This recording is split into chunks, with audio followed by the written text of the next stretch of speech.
Today we're talking about the Whiskey Rebellion. And listen, this was way more than just some farmers getting angry about a tax.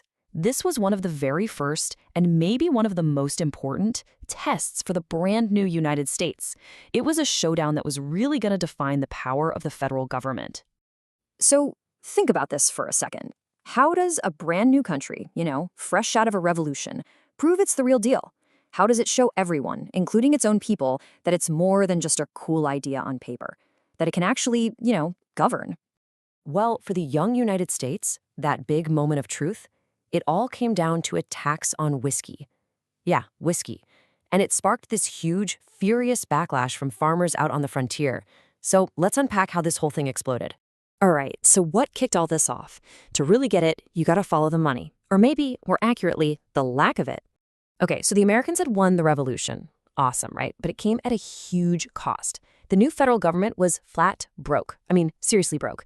It owed a mountain of debt to other countries and even its own citizens. They were desperate, absolutely desperate for some cash flow. And who steps onto the stage? None other than Alexander Hamilton, the first ever Secretary of the Treasury. His solution, it was pretty bold. In 1791, he pushed for a federal tax on all distilled spirits. Now, on paper, it sounds like a simple financial fix, right? But what he'd actually done was take aim at the absolute economic lifeblood of the American frontier. You see, for the politicians and the government back east, this was just policy. It was numbers on a ledger. But for the farmers way out on the western frontier, this felt personal. It felt like a straight-up betrayal. You have to understand, for these folks on the frontier, whiskey wasn't just something you drank after a long day.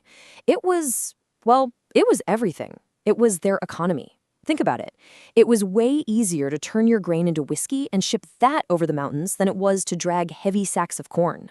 In a lot of these places, whiskey was literally used as cash. And here's where it really gets unfair. This is the heart of the problem. The way the tax was set up, it slammed the small-time farmers the hardest. They had to pay by the gallon, which just destroyed their already thin profits. Meanwhile, the big, wealthy distillers back east, they got to pay a much lower flat fee. So if you're a farmer, what does that look like? It looks like the whole system is rigged against you. So you can just feel the outrage building, right? For these farmers, and a lot of them were guys who had just fought in the revolution, this felt familiar. A little too familiar. A distant, powerful government forcing a tax on them that felt completely unfair. I mean, doesn't that sound exactly like the British taxes they had just fought a whole war to get away from? And look, this didn't just explode out of nowhere. It started in 1791 with peaceful protests, people just refusing to pay. But it slowly got worse. By 1794, the whole thing just boiled over. People started tarring and feathering tax collectors, and out in western Pennsylvania, it wasn't a protest anymore. It was a full-blown armed rebellion. Okay, so this is the crisis point. This isn't about whiskey anymore. This is a direct challenge to the authority of the brand new federal government. And President George Washington, he knew he had to do something and do it fast. Washington got the stakes. He understood them perfectly. I mean, if your new government can't even enforce its own laws on its own people, then what's the point of the Constitution? What's the point of the whole United States experiment? If he let this rebellion succeed, it would prove the country was just a weak, powerless bunch of states. So Washington makes a move, a really powerful, symbolic move. He uses his authority as commander-in-chief, calls up the state militias, and puts together a federal army. We're talking nearly 13,000 soldiers all ready to march west. Now let that number sink in for a second. 13,000 soldiers. This wasn't some small police action. This was an army almost as big as the entire force that had just beaten the British Empire. The message could not have been clearer. The federal government was going to enforce its laws, and it would use force if it had to. And then, as if that wasn't enough, Washington does something absolutely incredible, unprecedented. He doesn't just send the army. He gets on his horse and leads it himself. He became the first, and to this day, the only sitting U.S. president to personally command troops in the field. This was more than symbolic. It was a message that the entire weight of the presidency was behind this law. So you've got this massive army marching west. The stage is set for a huge, bloody showdown, right? But what happened next was almost an anticlimax. And weirdly, that was kind of the whole point.